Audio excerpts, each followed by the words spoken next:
Again, I want to thank everybody for coming. I also want to thank the Malta Book Festival for inviting me. I'm very excited to be here. This is my first time in Malta. I do have some friends that have been here before, and they gave me all kinds of tips and advice and told me how beautiful it was. And now everyone is jealous that I'm here and they're not. And I've been taking pictures. I also want to let you know that yesterday I went to Gozo and I got to meet some cats. And the reason why I'm telling you this is in my presentation, you are going to notice that I use a lot of cats in my presentation, but I want you all to know that I also love dogs. Okay. I grew up with dogs, but I had cats as an adult. So you're going to see a lot of cats in my presentation. And I hope that's okay.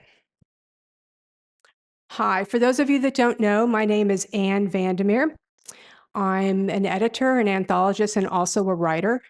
And I wanted to tell you a little bit about myself before we get started. I want you to know that I have been an editor, a publisher, an art director, a book designer, a creative writing teacher, and also an agent. I have over 35 years experience working in the publishing industry, and I have done pretty much every single aspect of this job. The only thing I have never done, well, I shouldn't say never, I'll explain later. The only thing I've really never done is write fiction. And I know that y'all are here because you are fiction writers. And I love fiction writers. Now, I will tell you that back when I was 8 years old, I wrote my first and only fiction book called Going to Grandma's House, and it was personally illustrated by me. And I knew when I finished that book that that was going to be the height of my fiction career, and I never wrote another fiction book. So, but the thing that I am mostly is I'm a reader. I love to read. And because I love to read so much, one day in the middle of my computer programming job, I decided I was going to start a magazine. Isn't that crazy? I had no background in English. I have a degree in criminology, if you can believe it, which helps me a lot when I have to work with writers. But yeah, I decided to start a magazine. It's like, hey, let's start a magazine. And I did that back in the late 80s. And eventually, I went on to do books. As you can see behind me, there's a picture. My last gigantic book called The Big Book of Modern Fantasy, which won a World Fantasy Award. And there's a picture of me standing there from several years back holding a Hugo Award from when I won for being an editor of Weird Tales magazine. Anyway, that's a little bit about me, but I want to talk about what we're going to do today.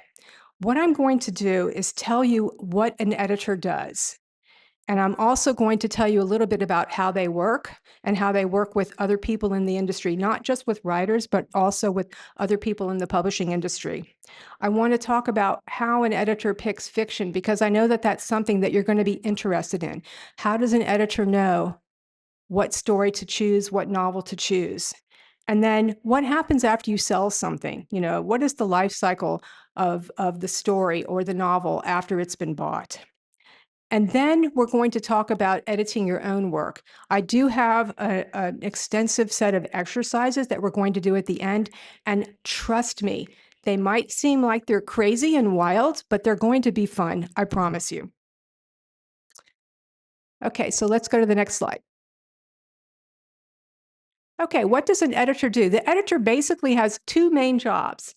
The first thing an editor does is to pick the work they're going to publish. That's number one.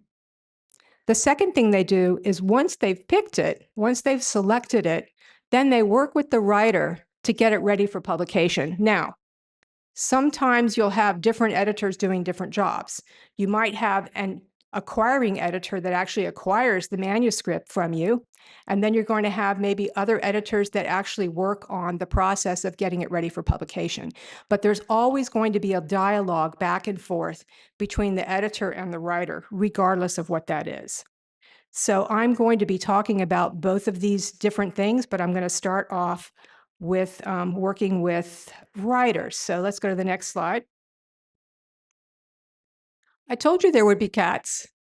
Okay, so for me, when I work with writers, and I love working with writers, even though sometimes they are like herding cats, um, it's really quite an experience because a lot of times when a writer is looking at their work, they have tunnel vision and they don't really see what's working and what's not working.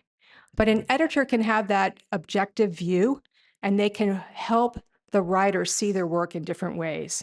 Now, I do want to tell you that over the years, I've worked extensively with a lot of very interesting writers, and I want to also talk a little bit about the submission process.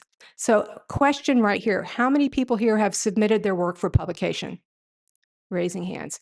Okay, so I would say more than half the people have done that. They've submitted their work. Okay, so let me tell you something else about the submission process. When you submit your work to an editor, you are one of a bazillion people submitting work.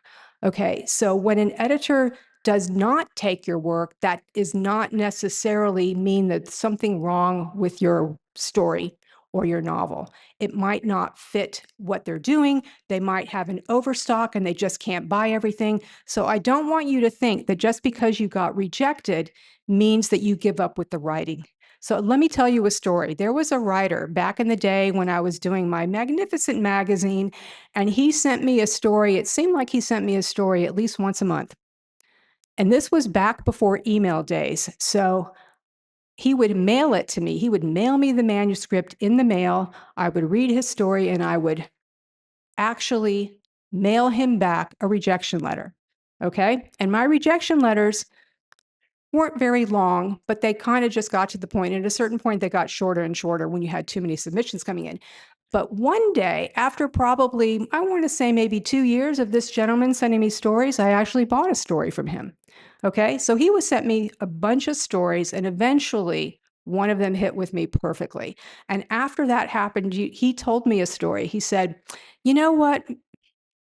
Every single rejection letter that you sent me, I wallpapered my bathroom with it."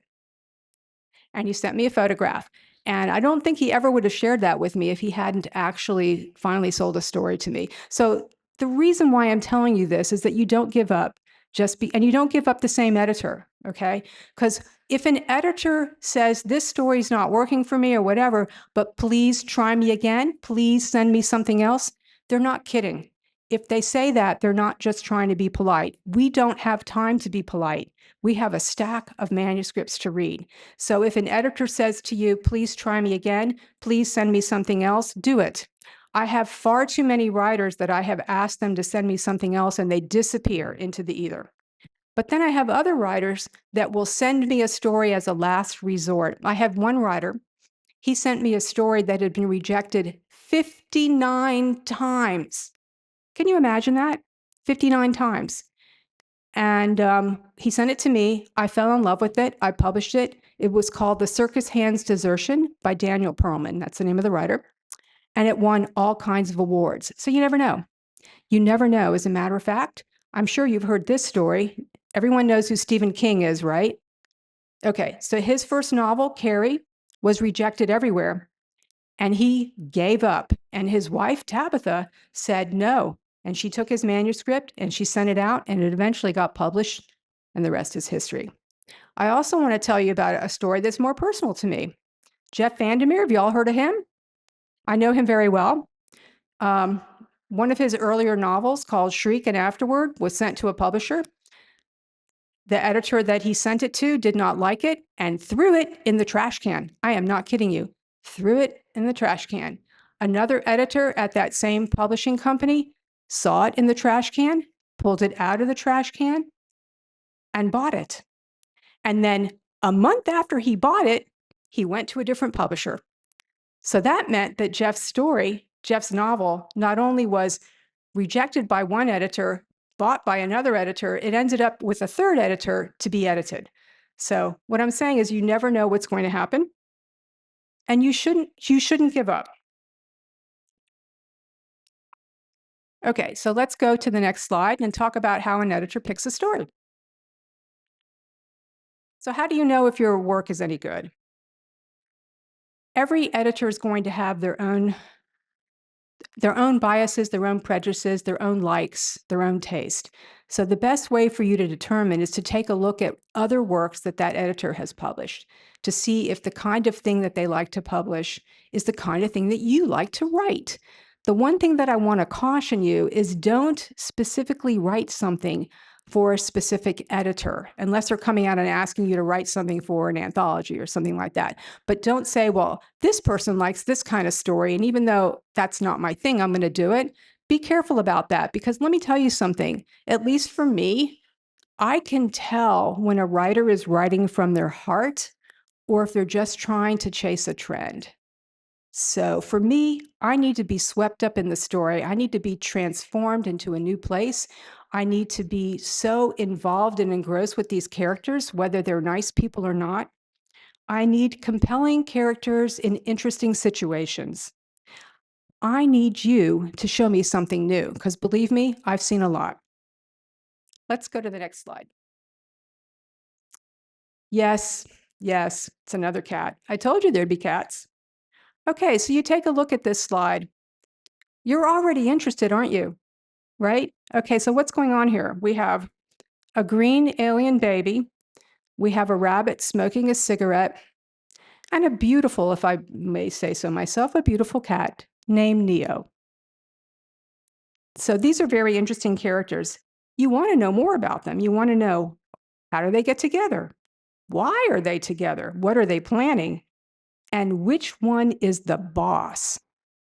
So your characters really need to be as real as possible and not stereotypes. You don't want to have the classic everyone's all good or everyone's all evil. You want them to have shades of gray. So that's very important. So let's go to the next slide. So that's characters. I want to talk about action. Yes, yes, that's Neo again. But a friend of mine made this. This is not, he did not actually clone himself. A dancing cat. Seriously, you want your story to move along. You have to have something happening.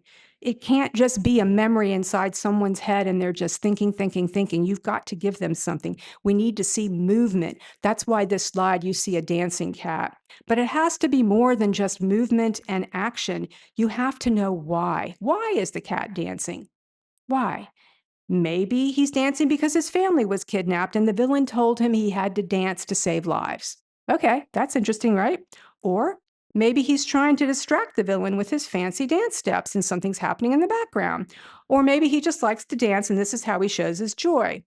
So think about what other reasons he could have for dancing. So when you have an action, you have a movement, you need to think about the motivations behind it. Okay, let's go to the next one. Compelling conflict. Every single story that you write has to have some kind of conflict in it. But I want to explain to you that it doesn't necessarily need to be a car chase or an explosion. You can have compelling conflict in a story with just two people having a conversation. You can have a teenager coming home from school, having a bad day, and taking it out on their parents. And that can be a conflict conversation. You could have two people having dinner one evening, and they could be moving into dangerous territory where one character challenges the other. It could be a moral conflict or the revelation of a secret. The reaction of the other character can be dramatic. You don't have to have explosions. It doesn't have to be that way. You can have a quiet conflict that compels the reader to turn the page. Okay, let's go to the next. Okay, you've sold your story, you've sold your novel, and you think you're done, right? Oh, no, no, no, you've just begun. Let me talk a little bit about what happens to your story or your novel after you sell it. Next one. Okay, you might recognize this page. This is from Jeff VanderMeer's Wonder Book. And I want you to take a look at what happens at the top. You probably can't see it because it's a little small, so I'm going to read it to you. So the first thing that happens is you have a spark of imagination, and you begin writing, and you have a rough draft. Then you go through additional drafts, and then you have a final draft. That area at the top, those are the exercises we're going to be doing this morning, okay? So after you have your final draft and you send it out for submission, that's down there, the story is accepted. And once it's accepted, right down there at the bottom, editing process. The editing process is where you start working with the editor. I'm not going to go further in this slide because the rest of it is covered in other areas, but the editing process is where you're going to be working with the editor to make the story or the novel ready for publication. Okay, so what is it like to work with an editor? So you're going to give them your perfect masterpiece that you slaved over for years, maybe months, right? And you think that every single word is perfection. Well, they're going to have a different opinion, right? They're going to have a different opinion. They're going to give you comments, they're going to give you edits. But let me tell you something. If the editor bought your story or novel, that means they love it because they're going to have to live with it for a long time. They're going to have to read it over and over and over and over again. They already fell in love with your story, but they want it to be the best it can possibly be, and they want it to reach the widest audience it possibly can. That's why they give you the comments that they give you. It's not as bad as you think. But if you haven't worked with an editor before and you haven't had somebody give you some critique or comments or some advice on what you could do to improve your story, it might seem a little harsh. So let's go to the next slide. Let's talk about the stages of editing. Usually, the editor that acquired your story has some ideas of things that you can do. So the initial beginning edit is the macro or developmental edit, and that's where they're going to talk about big ideas, okay? They might talk about a scene that's not working. They might talk about a scene maybe you need to have to be able to explain something else. They might even point out a character that doesn't make sense. Maybe there's a character that's just extraneous that the writer brought in to move the story along, and that's all they do. So the editor is going to see all that, and they're going to offer their comments and suggestions. That's the first thing. Once you go back and forth on that type of stuff, on the big picture idea, then you're going to get into the line edits, and that's where they're going to start talking about language and use of words and things like that. It's going to be on a line-by-line basis, and they might not, scratch through every line. Hopefully they don't, but that's a different kind of editing process. So that's more minute of what they're going to be doing. And once that process is done, it goes to a copy editor. And the copy editor is usually a different set of eyes than the editor that acquired your novel. That's going to be somebody that's going to be looking at grammar and spelling, et cetera, et cetera. So that is something that is very important. And it happens to all writers. So I'd like to go to the next page and show you a manuscript from Peter Straub. This is also a page out of Wonderbook, but it gives you an idea of how Peter Straub edited his work. So you can see he's got a notebook there with notes, and then you can see he's got a manuscript that he's marked up.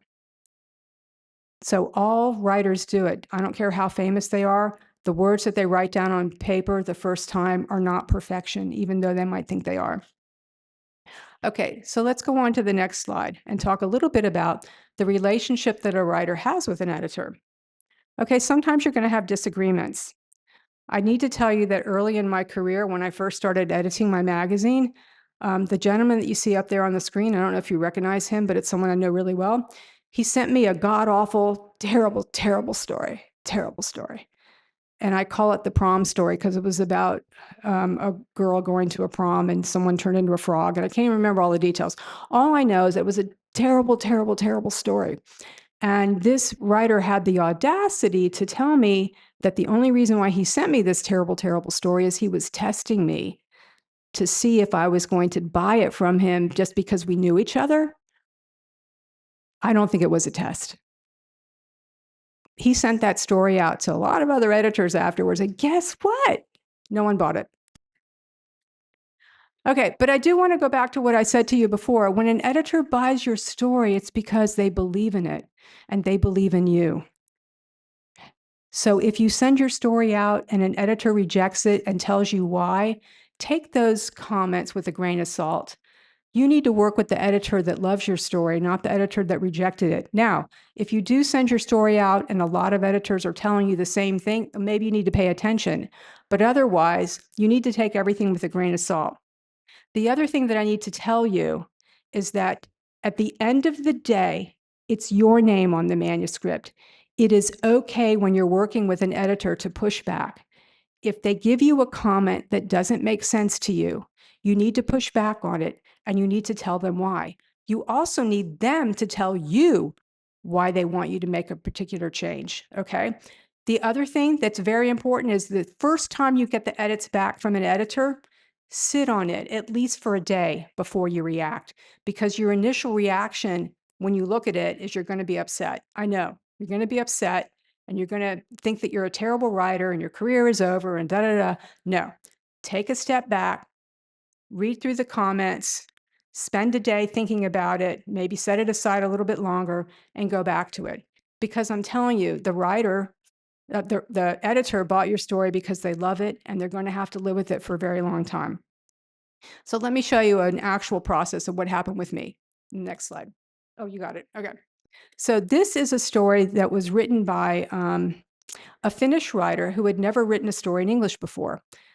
And she was challenged to write a story in English, and she sent it to me for Weird Tales magazine. So as you can see, I have a lot of comments. This is the first page, okay? So this is what it looks like where she and I go back and forth. As you can see, we're going back and forth. I'm using revision tracking in Word. And this was her first story in English, so you can see that there was a lot of editing that we had to do for the language. Now, in the next slide, you will see once we have gone back and forth with the actual story itself, then the story is ready for publication. Then we have proof pages, okay? So the proof pages are usually going to be the last time that the writer can make any kind of changes, but they cannot make big changes at this point because the pages are set. What you're also looking for when you're looking at the proof pages is any kind of line breaks that don't make sense or any kind of formatting that doesn't make sense. So it's more than just the text that you see. So that's what the proof page looks like. And then the next thing that you will see in the next slide is the final product, and hopefully the art matches it. But that's what it's going to look like.